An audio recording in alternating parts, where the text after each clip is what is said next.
नमस्कार। तो मैं हूं advocate doctor Ajay Kumar Pandey, supreme court of India. और इस वक्त फोर्सी सुप्रीम लॉ अलग कैसे रह सकता है जब हिंदुस्तान की न्याय की दुनिया में नोटों की बारिश हो। जी हां, आग लगा हुआ है। जी हां, गदर मचा हुआ है। तो आइए हम आपको लिए चलते हैं उस गदर की असली सच्चाई की तरफ। सुना होगा सीइंग इज बिलीविंग। जो दिखाया जाता है, जो देखा जाता है वही सत्य है। लेकिन कानून की दुनिया में जो दिखता है वह सच नहीं होता है। कई बार उसके पीछे होती हैं कहानियां और उसके पीछे होती है परत दर परत छुपी हुई सच्चाई, छुपा हुआ साजिश। और उसी पर्दे को भेद कर न्याय का काम होता है सच तक पहुंचना और न्याय करना। इसीलिए कानून की देवी की आंखों पर काली पट्टी बनी हुई, हाथ में तलवार तो है लेकिन आंखों पे पट्टी है। अब ये तलवार चले तो किस पर चले? तो सवाल वही है कि जो जज साहब के घर नोटों की बारिश का तमाशा आप देख रहे हैं, चैनल पर, मीडिया पर, सोशल लिंक्स पर, फेसबुक पर, ट्विटर पर, वह सच है या सच कुछ और है? और इन सब सच और झूठ के बीच में कहां खड़ी है वह काले पट्टी वाली न्याय की देवी? अर्थात न्याय क्या कहता है इस पर? तो जनाब, मैं हूं आपका कानून का साथी, सुप्रीम कोर्ट अधिवक्ता डॉक्टर अजय कुमार पांडे। और आज हम आपसे बात कर रहे हैं उस केस के बारे में जिसने पूरे देश को इस वक्त हिला कर रखा है। जी हां, बिल्कुल सही पहचाना, दिल्ली हाई कोर्ट के जस्टिस वर्मा केस। क्या एक सिटिंग सीनियर जज के घर करोड़ों की नकदी मिली है या बस यह बात का बतंगड़ बनाया जा रहा है? और अगर मिली है, यह सच है, तो क्या यह संभव है या यह किसी बड़ी साजिश की तरफ इशारा करता है या किसी बड़ी साजिश का हिस्सा है? और सबसे बड़ा सवाल कि क्या किसी के ऊपर आरोप लगे और उसको तत्काल प्रभाव से दोषी मान लिया जाए क्योंकि वह हाई कोर्ट का जज है? आई अंडरस्टैंड, उसकी जिम्मेवारी, उसकी छवि बहुत बड़ी है। लेकिन क्या कानून में जहां इक्वलिटी बिफोर लॉ है, एक जज को उस कानून के तहत अपनी सफाई देने का अवसर नहीं दिया जाना चाहिए? दोष सिद्ध होने से पहले क्या उसको टांग देना चाहिए? ये कहां का न्याय? खैर, देखते हैं इस पर हमारा कानूनी प्रक्रिया और संविधान क्या कहता है। मुझे मालूम है आप मेरे इस वीडियो को पसंद नहीं करेंगे, आप मुझे गाली देंगे, दीजिए, लेकिन ऐसी गालियां हमारे लिए टॉनिक का काम करती, क्योंकि हम कानून की लड़ाई में जब भी सच की बात करते हैं, जब भी हम परत उघेड़ने की बात करते हैं, ऐसी गालियां हमारे लिए आम है। तो आपको स्वतंत्रता है, आप मुझे ट्रोल करें, आप मुझे क्रिटिसाइज करें, आप मुझे कमेंट्स में गालियां लिखें, लेकिन एक बात, मेरी बात को पूरी तरह से सुन लें। और सुन के अगर आपको ठीक लगता है कि मैं गलत कह रहा हूं, तो आप भी स्वतंत्र हैं इसी संविधान के तहत अपनी बात रखने के लिए, मेरा विरोध और मेरा प्रतिरोध करने के लिए। लेकिन अगर आप ऐसा संवैधानिक दायरे में रहकर करेंगे तो मुझे अच्छा लगेगा, मैं आपका सम्मान करूंगा। देखिए, अजीब सी विडंबना है। मतलब एक बेवकूफ आदमी भी ऐसा नहीं करेगा जैसा होना बताया जा रहा है। और यहां तो ये एक सीनियर जज हैं, रात दिन न जाने कितने फैसले देते हैं। कितने ऐसे मुकदमे देखे हैं, कानून पढ़ा है, कानून को जिया है, क्या वह आदमी ऐसी बेवकूफी कर सकता है?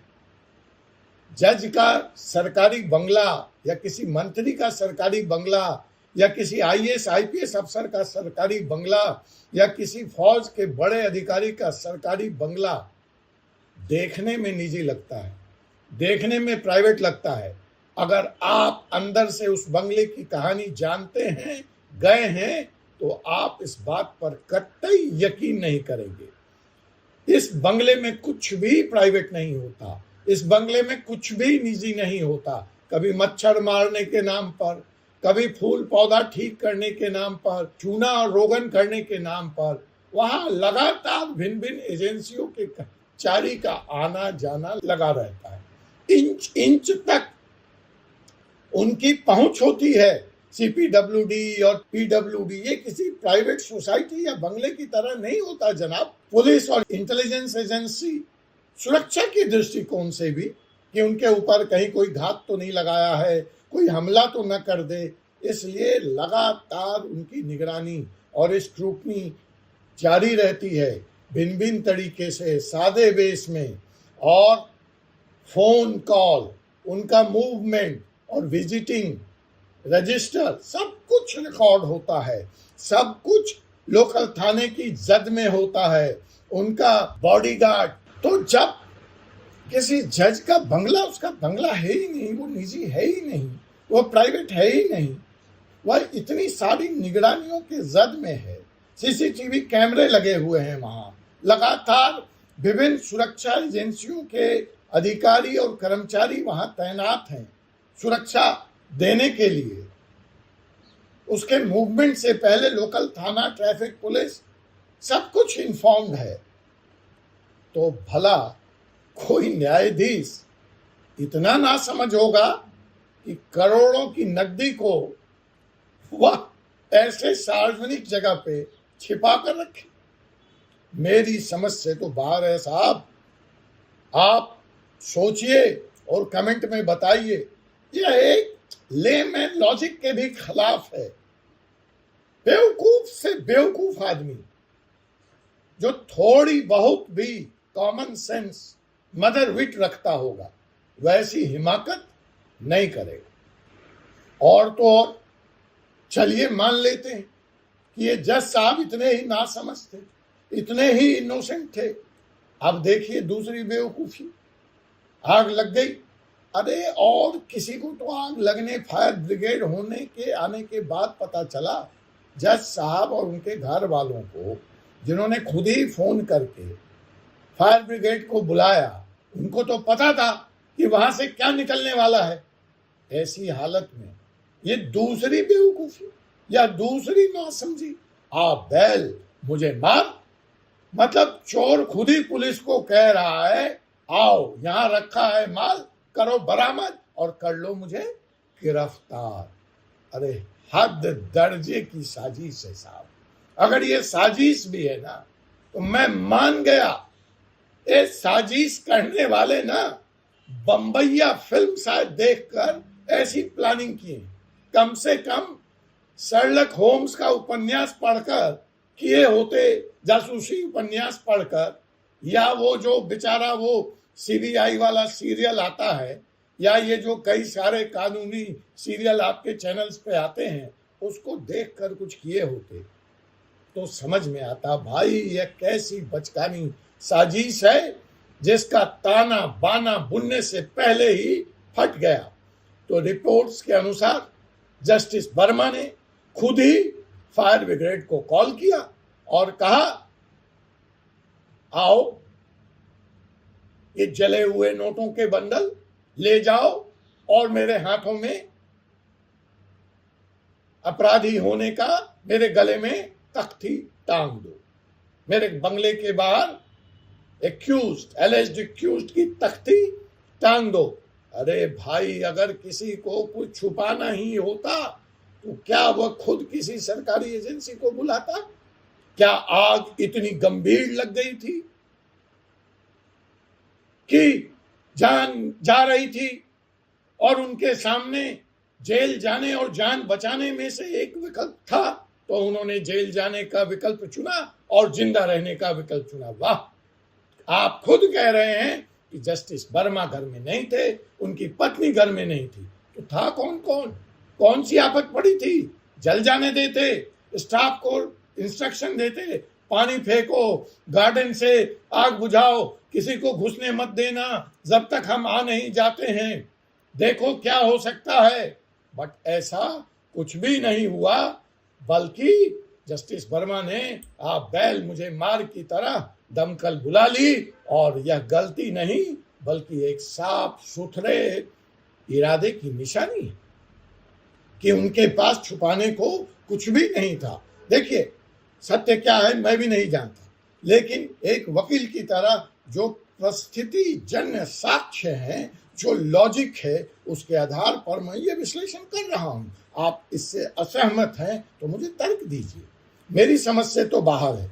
और जो सबसे बड़ी बात है, जो सबसे बड़ी बात है, इन दोनों से भी बड़ी बात है, वह यह है कि नकदी पहले से सील थी साहब। तो क्या जस्टिस वर्मा नकदी सरकारी मुहर लगा के पंचनामा तैयार करके सील करके बोरे में बांध करके रख दिए थे उस कमरे में? ऐसी कोई प्रक्रिया नहीं है जिसमें यह दिखाया गया और अब तक स्पष्ट नहीं है कि प्रॉपर सीआरपीसी को फॉलो करते हुए। आप जान रहे हैं एक सेंसिटिव मैटर है, एक जज से रिलेटेड मामला है, कानून इसकी बखिया उधेरेगा ट्रायल के दौर में, इन्वेस्टिगेशन के बाद, तो सीआरपीसी के सारे मैंडेट्स तो यहां फॉलो होने चाहिए थे।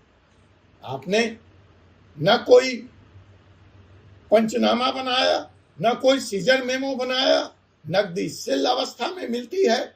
आप विटनेस में एनडीएमसी और आसपास के गार्डनर और स्वीपर्स के बयान दिखाते हैं कि बंगले के बाहर भी जली हुई अवस्था में नकदी मिली, और कह रहे हैं ये पहले से पड़ी थी।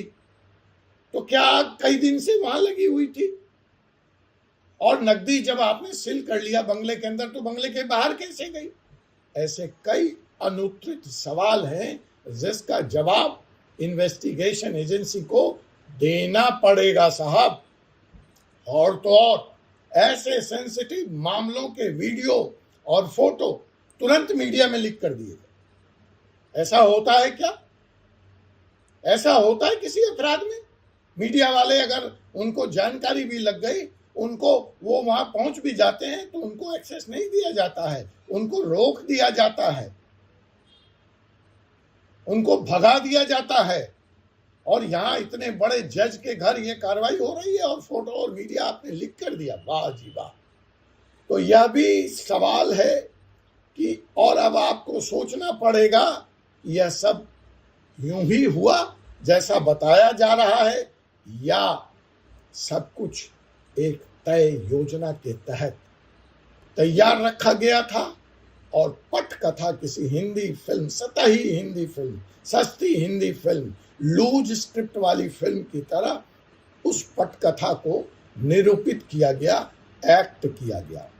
पंचनामा की, सीजर मेमो की अभी तक कोई पुष्टि नहीं है, लेकिन जिस तरह के विवरण सामने आ रहे हैं उसके आधार पर यह कहा जा सकता है, यह कहानी खुद कहती है कि कहीं न कहीं कुछ न कुछ तो दाल में काला,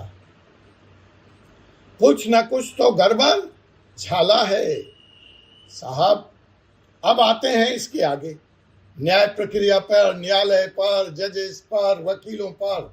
और भाई क्या सवाल उठ गए, दनादन फायरिंग हो रही है। लेकिन साहब क्या गलती है हमारे सीजेआई महोदय की? क्या गलत कर दिया उन्होंने?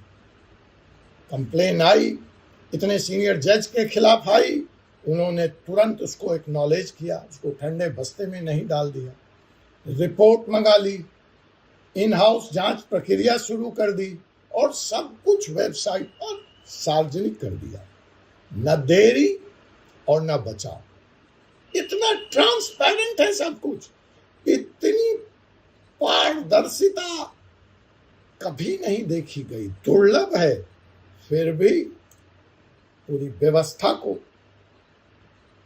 अपराध सिद्ध होने से पहले, इंडिविजुअल तो छोड़ दीजिए, जस्टिस वर्मा को तो छोड़ दीजिए, पूरी व्यवस्था को अपराध सिद्ध होने से पहले अपराधी करार दिया जा रहा है।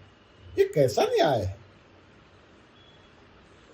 जनाब, न्याय चाहिए। मैं भी न्याय के पक्ष में हूं। रात दिन यही लड़ाई लड़ते हैं अपन, ये जब से काला कोट पहना है। लेकिन न्याय भीड़ तंत्र वाला नहीं चाहिए, कंगारू जस्टिस नहीं चाहिए। भीड़ कानून अपने हाथ में लेकर पत्थर मारकर बलात्कारी को मार दे ऑन स्पॉट, ऐसा न्याय नहीं चाहिए। आज का भारत कहीं ना कहीं इंस्टेंट जस्टिस की तरफ भाग रहा है। यह खतरनाक प्रवृत्ति है। मैं बता रहा हूं, आज जो मांग आप कर रहे हैं, कल यह आप पर भी, आपके सगे संबंधियों पर, आपके रिश्तेदारों पर भी लागू हो सकता है। फिर मत कहिएगा कि वकील साहब हम तो निर्दोष थे, हमारे साथ यह अत्याचार क्यों? वकील साहब हम तो जानकार नहीं थे, आपने क्या हमें चिताया था? आपने क्या हमें जगाया था? तो जनाब, मैं आपको चिता रहा हूं, मैं आपको जगा रहा हूं। न्याय मांगिए, लेकिन भीड़ तंत्र का न्याय मत मांगिए। आरोप लगना एक बात है और दोष सिद्ध होना और बात है। लीक वीडियो सबूत नहीं होते जनाब। किसी का स्टेटमेंट फाइनल सबूत नहीं है जनाब। देख लीजिए, फायर ब्रिगेड के चीफ के 2 स्टेटमेंट आ गए। वो पहले ऐसा कहा जा रहा है कि उन्होंने कहा कि नोट पाया गया, वो कह रहे हैं ऐसा कोई नोट नहीं पाया गया। तो कई उतार चढ़ाव ऐसे मामलों में आते हैं, यहाँ भी आएंगे। और सोशल मीडिया पे ट्रायल मत कीजिए। सोशल मीडिया कोर्ट नहीं है। संविधान कहता है हर व्यक्ति निर्दोष है जब तक कि अपराध साबित न हो जाए। तो सिर्फ इसलिए कि यह मामला एक जज से जुड़ा है, आप उसको संविधान के इस अधिकार का उपयोग नहीं करने देंगे? ये कहां तक उचित है? न्यायपालिका को बचाना सिर्फ सीजेआई मेरा या उसका काम नहीं है। ये पूरे समाज का, पूरे वर्ग का, पूरे मीडिया का, सबका काम है, सबका कर्तव्य है। यह मामला एक व्यक्ति का नहीं है। यह मामला पूरे न्यायिक तंत्र पे लगे हुए धब्बे को हटाने का है, उसकी क्रेडिबिलिटी का है जनाब, उसकी विश्वसनीयता का है। आज ऐसे ही अगर जज बदनाम होने लगे तो कोई भी निष्पक्ष निर्णय देने से डरेगा और आम आदमी इस चक्की में पिसेगा। आप जान लीजिए, यह संस्था को गिराने की साजिश लगती है, जिसे समय रहते पहचानना बहुत जरूरी। मैं अधिवक्ता डॉक्टर जय कुमार पांडे आपसे हाथ जोड़कर यही विनती करता हूं, जांच होनी चाहिए पर कानून के अनुसार, फैसला आए पर पूरे सच के साथ, न्याय हो पर भीड़ की चीखों से नहीं, कोर्ट में केस चले सोशल मीडिया पे नहीं। अगर आप संविधान, न्याय और व्यवस्था में भरोसा रखते हैं तो इस वीडियो को शेयर करें। आज एक जज पर हमला है, कल न्याय पर हमला होगा। धन्यवाद। आपसे पुनः मुलाकात होगी एक ऐसे ही कानूनी विषय के साथ अगले एपिसोड में। तब तक के लिए मुझे doctor Ajay Kumar Pandey, advocate, supreme court of India को अनुमति दीजिए। जय हिंद, जय भारत, जय संविधान और आज के लिए जय न्याय और जय न्याय तक।